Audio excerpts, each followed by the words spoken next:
అందరికీ నమస్కారం. మధుర తెలుగు యూట్యూబ్ ఛానల్కి స్వాగతం. ఈరోజు మనం 9వ తరగతి తెలుగు పాఠ్యపుస్తకంలోని శతక మధురిమ అనే పాఠ్యాంశంలోని మొదటి పద్యాన్ని చదువుకుందాం.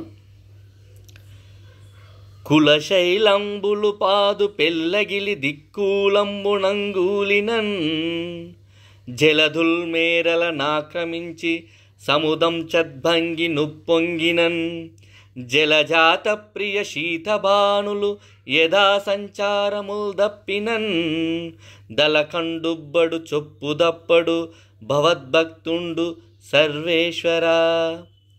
ఈ పద్యాన్ని యథావాక్కుల అన్నమయ్య గారు రాశారు. ఈ పద్యానికి తాత్పర్యాన్ని ఇప్పుడు తెలుసుకుందాం. సర్వేశ్వర, కులపర్వతాలన్నీ చెల్లా చెదురైన, సముద్రాలు హద్దులను దాటి ఉప్పొంగినా, సూర్యచంద్రులు గతి తప్పిన నీ భక్తుడు చెలించడు, పొంగిపోడు, పద్ధతి తప్పడు, నీతిని వదలడు.